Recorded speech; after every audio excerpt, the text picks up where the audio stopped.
So welcome to Team Forever Strong's weekly team call. It is May 17th, and tonight we have the one and only Melanie Mitro speaking on our team call.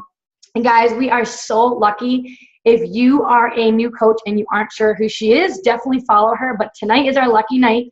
She is, first and foremost, a wife and a mom to two little boys, Landon and Bryce. She was the 2014 and 2015 top coach in the entire network. She is still currently ranked #1 for 3 years in a row as the top coach in the network. She's a 3 times elite coach, a superstar Diamond 3 coach, which means that she has 3 accounts, guys, that are 15-star diamonds. That's like, it's unbelievable. I seriously think there's only like 2 in the company. Am I right, Melanie? Yeah, I'm the third. So you are the, yeah, it's, guys, yeah. She's like phenomenal, right? So she knows what she's doing. She's a member of the coach advisory board, which means that she's like representing all the coaches, you know, with corporate. So that's a huge honor right there. And so she is going to be taking the time tonight to talk to you guys about specifically how to build your team so that you can have success as a coach. And if anybody knows how to do it, it is obviously her. So I hope that you guys have your notebooks. I have mine out, and I will turn it over to you, Melanie, whenever you're ready, and you can take it over. Thank you so much. Sure. Well, thank you for that warm introduction. I think you did your homework and figured it all out. I got it down. Yeah. So I'm excited to be here. Excited to share a little bit about the importance of growing your team. I definitely feel like that would be the one area that coaches definitely struggle with the most. So just a show of hands, how many of you are building the business because you want to create an income that allows you to leave a job or replace an income? Like, how many of you are doing this so that how many of you are just like hobby coaches where you're like, I'm just sort of dabbling. I'm not sure what I want to do yet. I don't know where I want to go. Okay. How many of you are diamond coaches? How many of you on this call or diamonds? There's some diamonds. Okay. So let me give you some backstory on myself. I came into the business, it'll be 5 years. Well, 5 years ago on May 2nd, I started my Beachbody transformation. So I had Bryce in January. So Bryce is my youngest. And so he was about, 5-6 months at that time. And I had about 30 pounds to get off after having Bryce, which I never really lost from having Landon. So I sort of was like that. And I felt gross. And so I decided that insanity was a great idea because why not pick the hardest workout ever? And I hadn't worked out in like 3 years. And I think maybe I did yoga before that. I didn't even really do anything strenuous. So I never had a weight problem. But here I was sort of faced with this whole like realization that I was no longer who I was before having kids. Nothing was put back into the place it was supposed to be. There was a lot of extra hanging over my stomach, and I had no energy. I felt awful. So, I started my transformation. I was invited to be in a challenge group with my coach invited me. She was more of an acquaintance. So her husband and my husband went to high school together, and we were Facebook friends. And my husband actually hadn't talked to her husband in, I don't know, 5-6 years. It had been a long time since they had spoken. And so I made a post about eating celery. And so she reached out to me, invited me to join this challenge group. I did not buy Shakeology. I actually didn't even buy Insanity. I borrowed it from a neighbor down the street who had a burned copy of Insanity. So I was like your ideal customer, right? I'm the one you let into your challenge group because I bought nothing and I created a free account. Can you imagine what a game changer that would be if she wouldn't have let me into her challenge group, right? So sometimes I think to myself, like, okay, don't tell people no, because you never know, if they're serious about it and you think they're going to commit and they're not pulling the wool over your eyes, like you should probably let them in, So I always think about myself and who and where I was at in my life. It wasn't that I didn't want to commit. I just couldn't afford to. So I started with the challenge groups, and I went through 30 days of insanity, and I lost like 2 pounds. And so I struggled with getting I just struggled with the results at the beginning, but my coach was really good about saying, try this, try clean eating. Why don't you, pay attention to the quality of your food you're eating? We got together. I remember the two of us getting together, and she would help me. She kept kind of sort of pushing, like planting these little seeds that I would be good at the business, and so she kept inviting me to check out coaching. She kept sending me little video clips, and I watched them, and I was interested, but nothing really, I wasn't quite sure that that's what I wanted to do. And I'd mention it to Matt, and he was like, no, you're not doing this, right? So anyways, fast forward, after I got my results with Insanity, I think the biggest thing for me was that I didn't want to go to the gym. I did not want to have to drag my two kids to the gym, where Landon already would not leave my side. He was that kid that we went to church on Sunday mornings would scream bloody murder going into kids' church, and I'd be the mom getting buzzed to come pick him up. So there was no way he was staying at the gym in a room. Even just to get a newborn and a toddler out the door, I was in full sweat by the time we would get out the door. And we didn't have money, so going to a gym was not going to happen. For me, I've always watched programs online, but I would have never thought that you actually could get results doing them. So I think my realization came to the fact that I could work out from home. Oh my gosh, this really worked. And I'm actually eating more food than I ever ate before. And I feel amazing. I have to shout this from the rooftops. And so then when my coach approached me for like the 10th time about joining the business, I was ready. She had sort of planted that seed a couple of times. And so I took that leap of faith and signed up to be a coach. And so from day one, I was just super passionate about helping people achieve their goals and matching them up with the program, but teaching them how to eat better. That was sort of my thing, was the nutrition part of it. And so, I knew nothing about the business. I was like some of you that raised your hand and said you were a hobby coach. I didn't know how to earn. I didn't know what Emerald meant. I didn't know what Success Club was. I had no idea. But I started getting on the team calls that my upline was doing. And so they would have top producers, and they would have new emeralds, and they would have new diamonds. And I'm like, well, what is this? And then they're talking about going to Atlantis for the Success Club trip. And I'm like, what is this? You can earn trips? And so it sort of piqued my interest. But again, I went through the first 30 days. I had one customer. I made $30. I sold a bag of Shakeology to my sister-in-law. I didn't hit Success Club.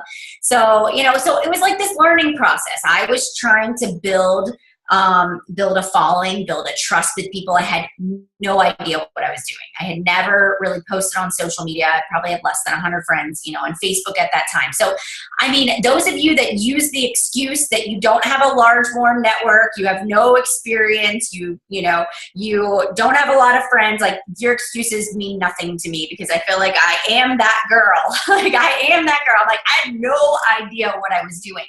But the one thing I did have was I had drive to be good at my job. And my job when I signed up to be a coach was to help other people achieve their goals, right? So I was willing to learn. I was willing to embrace social media and start creating really crappy Facebook posts, because that's what we do as new coaches. We take really bad pictures and we write really salesy posts, but we learn from that process. We learn from that process of trying.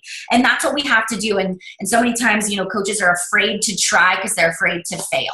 And you can't be afraid. So anyways, kind of fast forward, I began watching team calls every week. I began being present. I started to ask my coach questions, and I really started to embrace this idea of hitting Success Club every single month. And that's really where it started. So, I started to consistently set goals for my business, and that was Success Club 5. Every single month.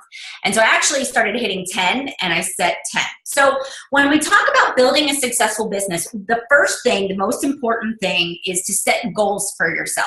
And so I sat down, and this is a really good activity to do as a team at a team retreat. Have a couple of your coaches over to your house on a Friday night and make some healthy snacks and sit around the kitchen table with some markers and poster board and make a dream board. I sat with my coach and my upline, and we sat together at the kitchen table, and we just allowed ourselves to dream big. And, something as a mom, I had never allowed myself to do. I have never asked myself what I really want. because I have always thought that my job in life was to get married, get a job, have babies, be a mom. And my mission in life was to serve my family. And there is absolutely nothing wrong with that. But I never asked myself what I wanted. So now here I am starting this business that encourages you to, if the sky was the limit, what would you want to achieve? And so that was really hard for me. I sat there and stared at that blank sheet of poster board for a while, but I started writing things down. And I started writing things down, like I wanted to take my family to Disney because that was the first Success Club trip that was offered when I signed up to be a coach. I wrote, take my family to Disney. I wrote down on there that I was going to pay off my student loans. And I was 6 months into the business, right? I put on there that I was going to be an elite coach my first full year. So, in 2012, I said I wanted to be an elite coach. I wanted to end the year as a 5-star diamond. What else did I put on there? Oh, I wanted to have my ultimate goal body. I wanted to buy our first single family home because we were living in a townhouse at that time that we were really outgrowing. And I think the other thing and my push goal, because I had read Chalene Johnson's 30-day push, again, which really helped me with goal setting. And you should have one goal. You should have one goal that when you write it down should help all those other goals happen. And so for me, I was like, well, I want to help people. And so if I help 50 people next year, then that will help me achieve all the other things. It'll help me achieve the income. It'll help me buy a house. It'll help me take my family on that trip. So that's what I put in big, bold letters. And I actually got like a fishbowl that I put on my desk. And every time I signed somebody up with a challenge pack, I put their name in that fishbowl for an entire year so that at the end of the year, I could see how many people that I had helped. And so then it became a game to me to see how many people I could help and how fast they could fill that bowl up.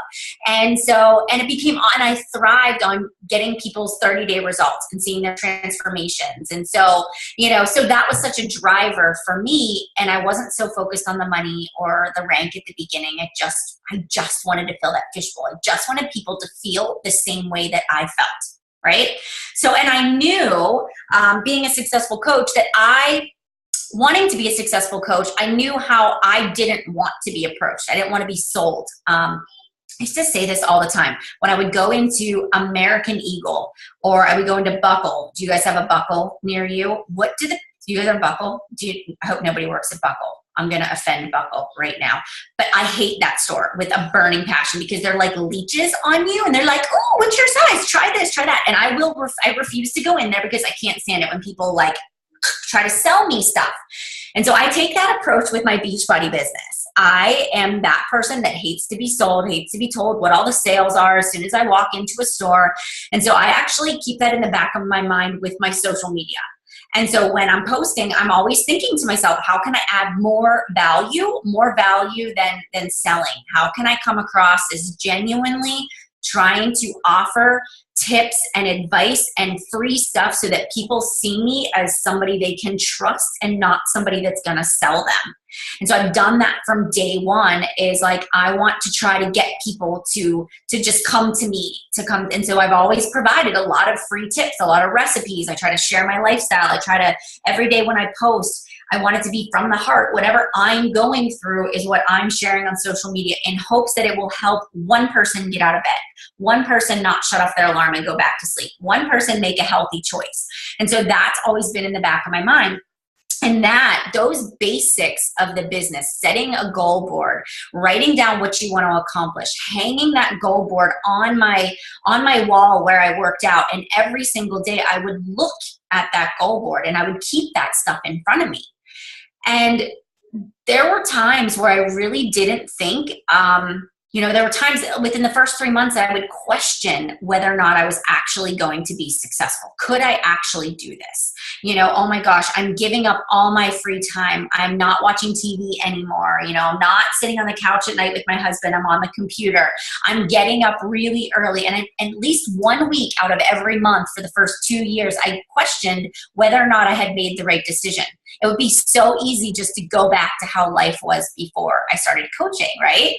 But then I thought to myself, no, I really love what I'm doing. I love it. I know that this is worth it. I know that what I'm doing is going to make an impact. So I never wanted to quit, but I always questioned whether or not, my life would be easier if I wasn't doing Beachbody coaching. But one of the things that has really helped me was reading The Slight Edge. And I know if you've ever heard me talk before, you've heard me talk about that book. And in that book, it talked about business mindset, and that probably describes me to a T. I will delay instant gratification to have long-term success. I actually read that and put it on a sticky note, and I stuck it up on my computer screen. And so I know that May is, I don't know about you guys, but it's proving to be a challenging month for my team, for me personally. And we've had a lot of discussion about, sticking through the peaks and the valleys of the business. And so I shared this story with my team earlier today on a call that I was doing. And I said, you know what, guys? I said, it's easy. It's easy right now when the rest of the world doesn't care about their health and fitness goals, right? It's easy to say, I'll just come back next month when people are on summer break and they're ready to do some workouts, right? Everybody's distracted. End of the year, summer picnics, teachers are getting out of school. Nobody's focused on their health and nutrition. Nobody wants to buy anything right now. It would be easy for us to say, let me just hang back and I'll come back when Country Heat is released in July and get back into it, right? That would be the easy thing to do. That would be the instant gratification to just shut it off. Or, when your alarm goes off in the morning and you're like, man, I just really would like to sleep. Just today, I'm going to sleep. And I am that person that's like, no, get up, get out of bed. Even if it means you have to work 10 times harder than you would on a launch month, you do it because you know that your choice to delay that instant gratification, to take the easy way out, is actually going to bring you long-term success. And so what I said was, I used to watch all of these people go on vacations or, go on weekend trips away or buying these like fancy cars and fancy houses. And here I am in my townhouse, not going on vacation, staying up super late, getting up super early. I was literally delaying that instant gratification. I was burning the candle at both ends. I'm staying up late, getting up early. But all of those people I have passed. I have outworked my competition by that one simple mindset. I will delay instant gratification for long-term success. It's easy. It's easy to just shut down the computer and say, this is a slow month. I'm going to come back next month. But you know what builds traction in your business is when you show up and nobody else does. That speaks volumes to people. That's how you build a business, is by you are there and you march at this steady cadence no matter what the rest of the world is doing. Even if your coaches are quitting and your challengers are falling off and people are sending in their cancellation notices, you're like, I'm going with or without you. I don't care. And you just keep going. And I would put a smile on my face every single day, even if it was like May 31st at 9 p.m. at night and I was at SC4, I wasn't going down like that. I was calling in a favor. It was actually Christmas Eve or New Year's Eve that happened to me. I had to phone a friend and say, you're buying Shakeology on Home Direct tonight. All right, give me your credit card. And so I just have always had that mindset that it's whatever it takes. You do it. You are willing to make the sacrifices in order to have the success. And when I talk about to have success, I want to make sure that I'm really clear that I don't mean top coach success. I mean just building a business. Like if your goal is to hit Success Club 5, to hit Success Club 10, to advance to team leader, that's your picture of success. You're willing to do whatever it takes to reach that, whatever you have defined it as. All right. So it's different for everybody. And that's really important because the people that are on social media that are silently watching you are making they're forming a judgment. They're forming an opinion is a better word. They're forming an opinion about you. And so if you show up consistently, they know you're trustworthy.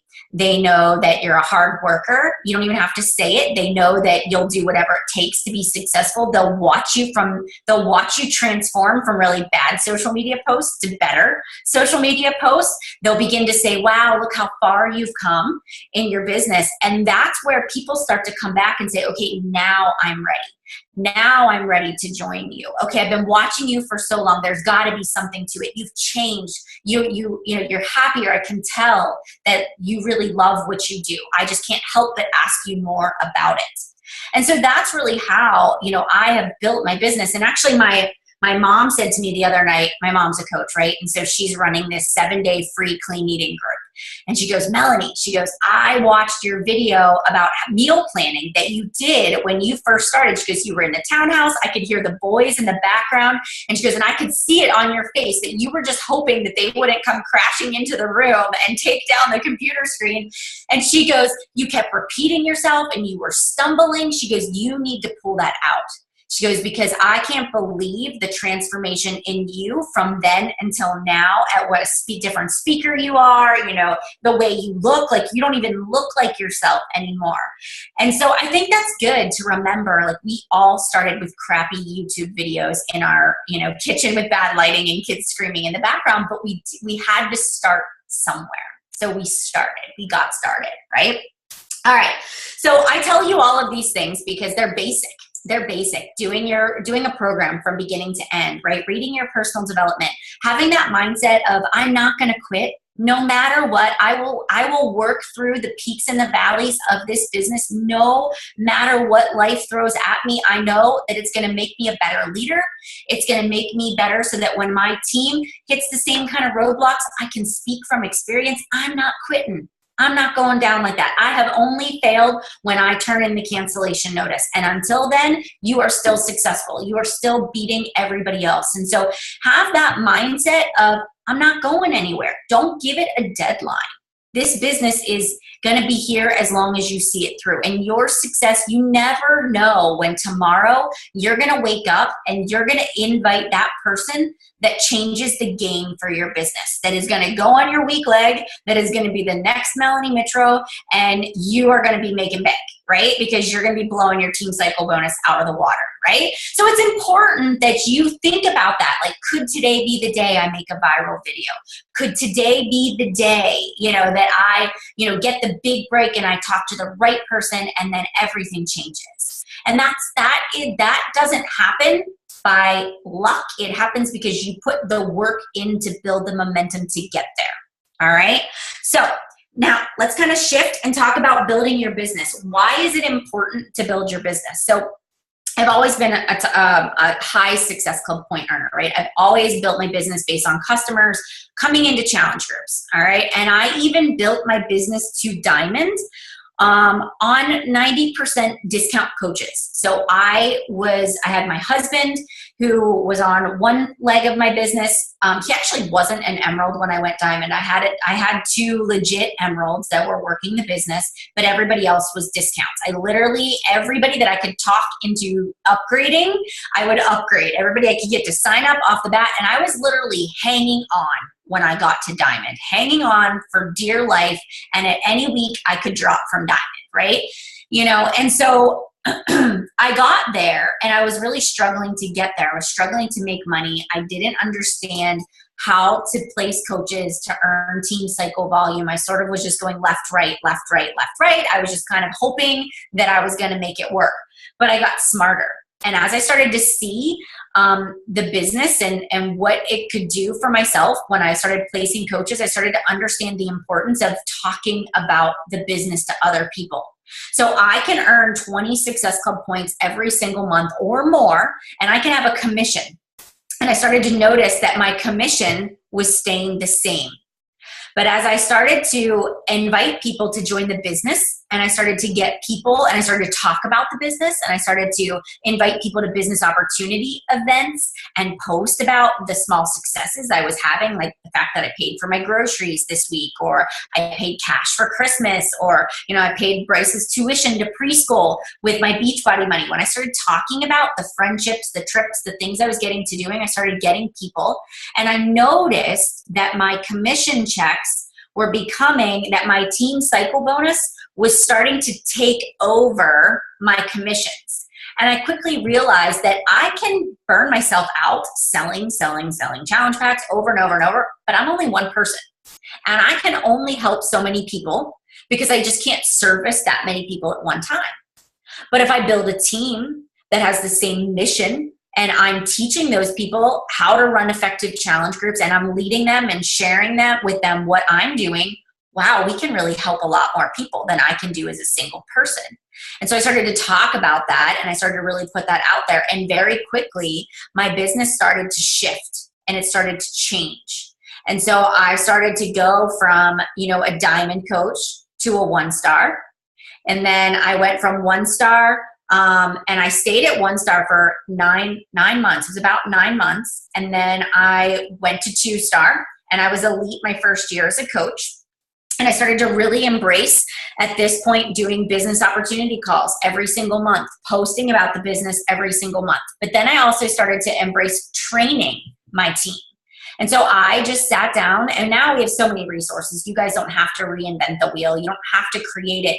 But every single month, even if I had one new coach, I would train them. I would put them through a training program, and I would get on calls every single week, and I would train these coaches. And I started doing the same approach that I applied in building my challenge groups and building the basics of my business, that same mindset of, you're in it for the long haul. No matter how many people quit, you're not going anywhere. No matter how many people turn in that cancellation notice, I kept going.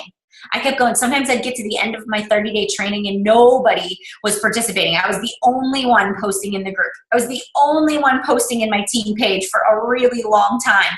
But I just stuck with it because I just knew it was going to happen. And I literally went from like 2-star to 15-star and number 2 in the company in that 12 months. It just sort of took off. And so that was the compound effect, sheer compound effect. Yes, crickets. And I'm telling you, Nicole, one day I literally said to one of my diamonds, I was like, can somebody just like my post and support me? Like, give me a thumbs up, because I feel like and so she started to comment. And so then it started. And then I recruited somebody that was really like gung-ho and excited about it. And then it started to happen.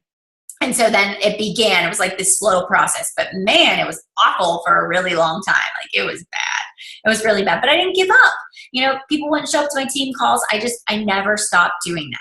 So I saw the value. I saw other leaders like posting their income. I saw other leaders talking about their rank. I saw other people talking about the success that they were having. And so that was all I could keep myself focused on. Help people, help my team, no matter how many people quit. If you're not coming along with me, I'm going anyways. And I just kept going. I was like, just keep going, just keep going. No matter what, you're going to find the right people. And so I think so often we have personality styles that are not like me, that are not reds. And, some of you are blue personalities, and you thrive on these deep, meaningful relationships, and you take it to heart when people quit, and it sets you back in your business in a big way. When somebody, even a good friend, quits, we take it personally. We think it's our fault that person quit. And the bottom line is, you can give people all of the right tools. You can give people the perfect training, and if they don't have that it factor, they're not going to do it. If they don't have the drive, there's nothing you can say. There's nothing you can do. And you have to learn to bless and release. You can throw a pity party that you failed at something for 24 hours, but you have to pick yourself up and you have to get going. Because if you start sabotaging yourself, you're just telling yourself that you're just basically perpetuating that cycle and saying, it's okay. Like you're saying, okay, I failed. And then you stop inviting and you stop recruiting. And then you just reaffirm that you're not good at it because you're not doing the behaviors that drive you forward. And that's what really can kind of be a trap to your business and set yourself back. So it's not just the residual income, but it's, building your team. We're not a one-man show. We just can't do this on our own. You can make so much more of an impact when you have a team behind you. So what are some of the things that I feel have been the most beneficial at me building my team? So number one, I have a marketing plan that I create every single month. So I think it's really important for you guys to treat your business like a business. Even if you are just working your business part-time and you have a full-time job or full-time responsibilities as a parent or caretaker, still treat it like a business. Even before I had help with the boys, I would do my business hours on my planner, and I would sit down and I would say, okay, I'm going to get up at 5 a.m. I'm going to work out from 5 to 5:30. Then at 5:30 till 6:30, or whenever somebody wakes up, I'm going to do my power hour, and then I would do that again mid-afternoon, and then I would do it again at night. And so I would figure it out, but I would always sit down with my calendar and I would say, okay, what obstacles do I foresee this month being? We know it's May. We know we have Memorial Day. We know people are going to start going on vacations. And I would put on my calendar when I was going to run my free group, when I was going to run my challenge group, and when I was going to run a coach sneak peek or a business opportunity event, when I was going to start my next coach training. And I plan out my entire month in advance. So that's so important because we all need to run challenge groups. We can't ever abandon challenge groups as we build this business. So when you say I'm building my team, you are committed to leading by example. If you want your team to follow you, you have to hit Success Club. You have to be posting on social media. You have to be sharing your personal development. You've got to be doing a program from beginning to end. You've got to be, doing Shakeology. And so I make a marketing plan that I share with my team. Even if it's just 3 coaches that you've sponsored at this point, you share with them, hey guys, this is the plan for the month. This is what we're going to invite to. You guys can invite to my stuff, or you're more than welcome to do your own. And I put it all out there. And then I explain to them in a little video in my team page, this is why I'm scheduling things this way. I'm not scheduling my start date of my challenge group on the 23rd of May because everybody's going to be checked out because it's Memorial Day. I'm going to start my challenge group on the 16th because at least I know I can get a week in before people check out.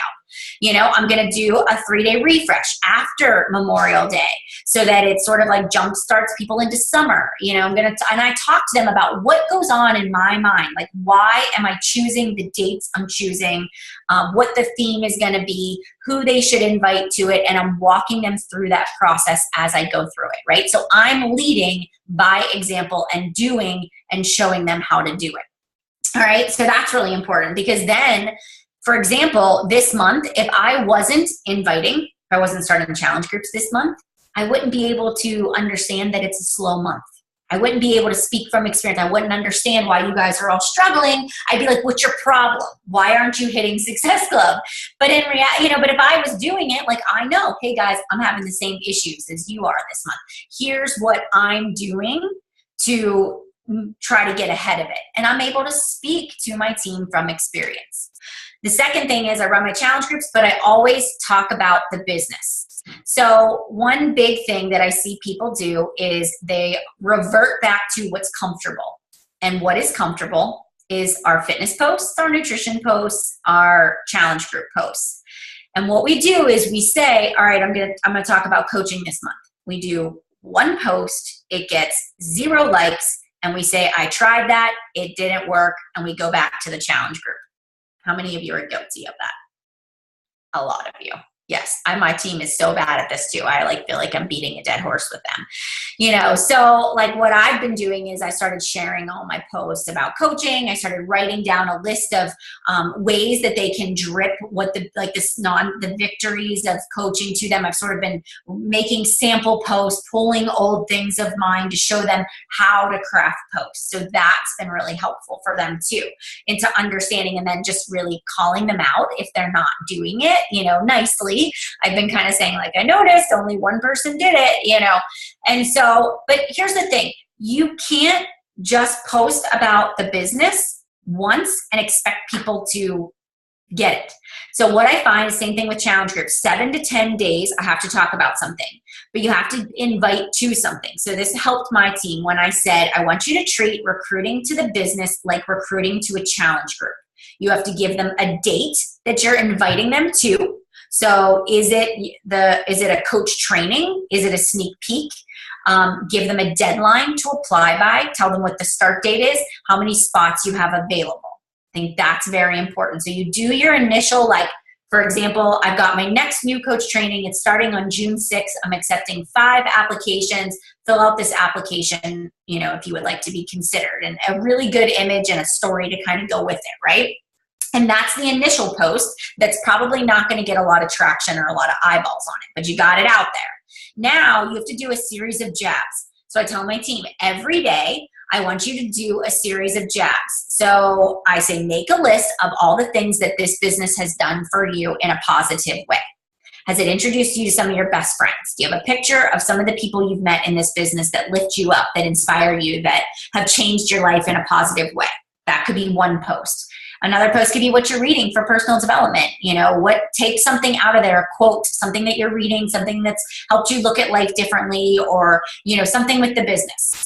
Maybe the next post is about your income, and you talk about how, your Beachbody income this week paid for your Shakeology. You got it for free this month because you helped 3 people, and you hold up your bag of Shakeology, right? And you invite people, if you'd like to know more about, getting your Shakeology for free, like this post or message me for more information. I'm hosting a new coach informational session on blah, blah, blah, and put the details, right? Message me, like this post. And so you sort of come up with 7 to 10 different posts, different ways to talk about the business.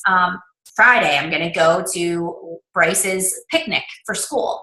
Last day of school, they're going to do a picnic.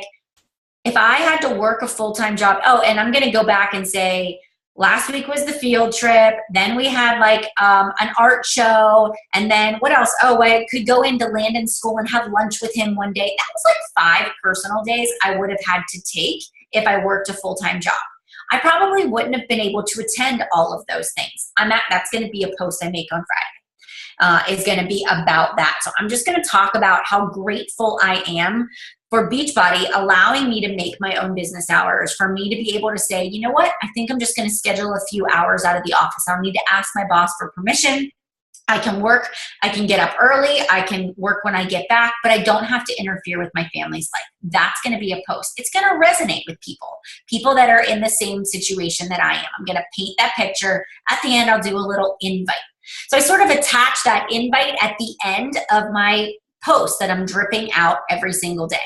And so what happens is by day 5, 7, that's when people start to ask me questions about what I'm doing. That's when people start to come around. And I don't know, those of you that do it, you know that that's what happens. And I don't just put it on Facebook. I put it on Facebook, I put it on Instagram, I write a blog post about it. So I try to share it in 3 different ways. So I always look at whatever the important message I'm trying to get out there, how can I share this on 3 different social medias? So think about that. How can you take one thing you've created, share it multiple ways? Is it going to be, you're going to share it in a challenge group? Are you going to, share it on Instagram? Are you going to put it on Pinterest? Are you going to write a blog post? You're going to make a video about it. Put it in an email that you're going to send out to your current customers about what you're doing. So that's really important. And I do share the same post most often. I will make my posts square so that they can go on Instagram. I will make my posts in a format that's easily shareable, so I don't have to create more work for myself, because we just don't have time. We don't have time to do it. But I will say the first month I did this, not a whole lot of interaction. Month 2, month 3, month 4, that's where I started to catch steam. And so then I started to really recruit some amazing people into my business who had been watching me, who were previous challengers, who are current challengers in my challenge group. I invite all of my challengers to my sneak peek event to join me as coaches, to save on their Shakeology. I do not prejudge. I don't leave any stone unturned. I will put it out there, and I'm not afraid to share what the business has done for me. Because all I can think about is if I don't present it, I may miss out on that $1 million opportunity, that one person that will change the game for me. And so that's always in the back of my mind. And that really helps me to overcome that fear of putting myself out there for judgment. It's like, you know what? It might not be for everybody, but if it's for you, I can't not share it. It's kind of like my transformation. It's kind of how I looked at the workouts. It's not for everybody, but that's for you to decide. I'm going to do my thing anyways, and so that's how I look at it. You do have to get a little bit of thick skin. All right. So I guess kind of wrapping things up for you guys, and I can give you just a little bit of time to maybe ask me some questions. I've noticed in the phases of my business, I went from mastering challenge groups, and my focus was, how do I be the best that I can be at running effective challenge groups? I nailed that. I felt really confident about the format that I was presenting, that I was doing. And then I was like, okay, I really need to grow a team. This is the next logical step in my business. If I want to earn the trips, if I want to be an elite coach, if I want to get the perks, if I really want to make the income, I need to be really good at recruiting coaches and training my team. And I just embraced you know, as the 22-minute hardcore Tony Horton says, like, embrace the suck. We just have to embrace the fact that we are going to suck at being a leader at first. But there's no other way around it. We all start at the beginning. And coaches sign up with you because they trust you. They look up to you. And you may not in your own eyes see yourself as an amazing leader, but they do. So don't do them a disservice by second guessing yourself. You go out there and you lead the best way you know how. And I promise you, if you never let your foot off the gas, you will eventually become the expert and the person running your own team calls and your own business opportunities and rocking your own business. So believe in yourself, set some goals for yourself, never give up. No matter what happens, keep your eye on the goal, because each and every one of you has the ability, the opportunity to take this business and just blow it out of the water. So anyways, thanks guys for having me on. Is there anything, Catherine, you want me to say or add? I'd be glad to share with you guys. That was just amazing. Thank you so much. And I mean, every time I listen to you, I'm just like totally mind blown because you're so incredible at it. And guys, I remember when I actually went to the New Leaders Conference back in 2015 and just listening to Melanie, and she just, I mean, I had like a notebook like this thick when I came home because she has her systems down, and, you know, and I hadn't been a coach for that long at the time, like maybe 5 months or 6 months. And I was like, oh my gosh, like this girl knows what she's doing. So just so incredible. But guys, I took away some really great tips. I'm sure you did too as well. So I just wanted to kind of just quickly just recap some of the most important things that I took away from it. And one of the things was setting goals. You know, how important it is to really, you know, paint that picture of how you want your life to be and what you want to accomplish with this. And if you don't have any goals, it's going to be really hard because you're just going to kind of be wandering aimlessly through the forest, not really knowing, you know, which direction to go. So that is a great tip right there. Just have the goal board, have your vision board, have your big dreams on it, and just, you know, go after it to make it happen. Melanie, I loved that fishbowl idea that you said with the names in it. Mm-hmm. Loved that. That's like, so that seems like something a teacher would do. Definitely. We have a lot of teachers on the team. So that was a really great tip. I love that. And then just really important, that quote that you said about how, you know, you printed it out and you put it up about how you will delay instant gratification for long-term success. I think that that is so important to remember as you're building your business, because it is these small little things that you have to give up, but it's just all temporary, you know, and in the end, you're going to get to where you want to be as long as you don't quit. And guys, I'm a lifer, you know that. Like, I am going nowhere. I don't care how hard it is or, you know, how discouraging sometimes get. I'm just going to ride the wave and go all the way with this. And then just my last thing I wanted to point out too was talking about the business and just being able to build your team.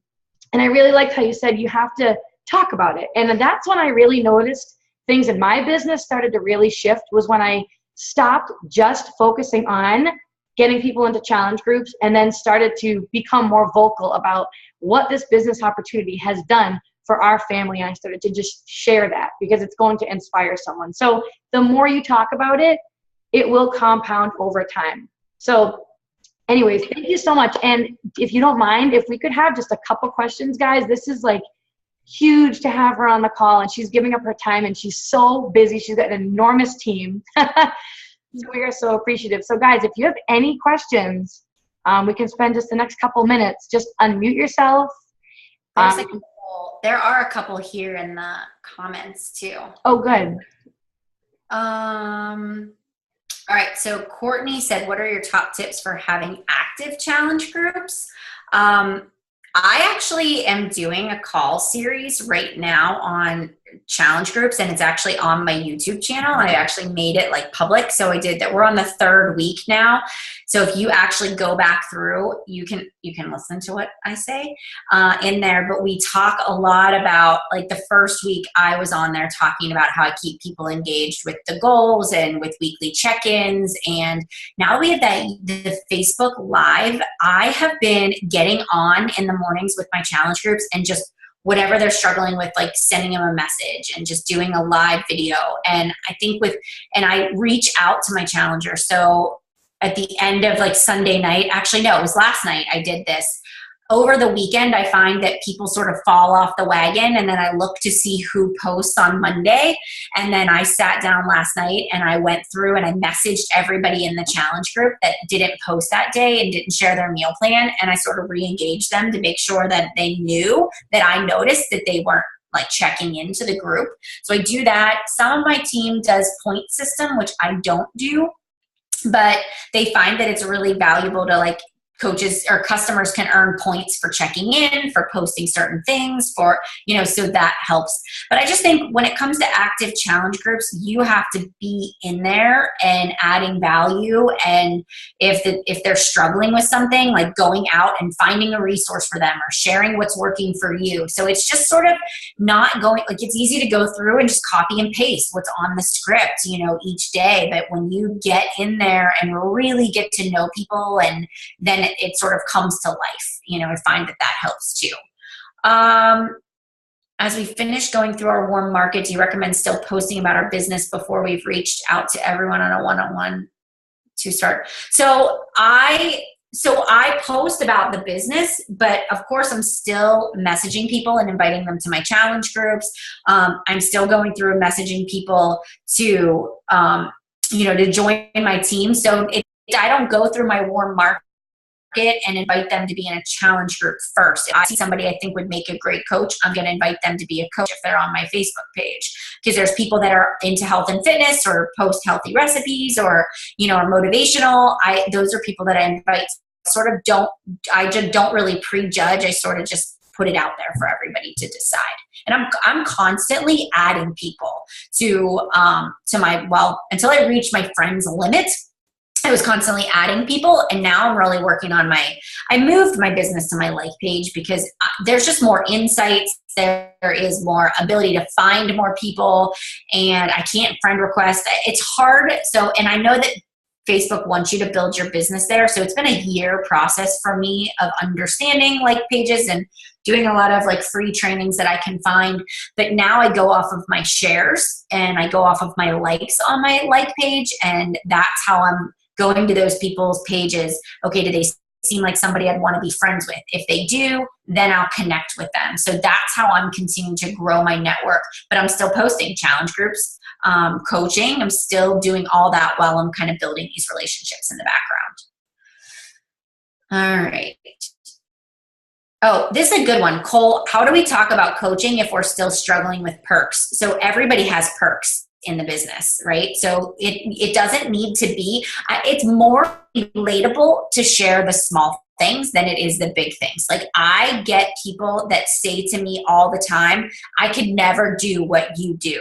You're just so far away from reality. And so it's easier to talk about the small successes. It's easy to, people relate to, they relate to the groceries that, you know, you bought, the bag of Shakeology you paid for, the 3 people you helped this month, you know? So look at, or even just the personal development. Like I look at life so differently. I can remember in the first 3 months even saying like, wow, we live in a really negative world. Holy cow, like Beachbody opened my eyes to positivity. It changed the people that I chose to spend time with because I just didn't want the people that sucked my energy. So talk about that kind of stuff too. So each one of us, is it the best shape of your life? Is it accountability? Like you feel like you're finally accountable because of Beachbody.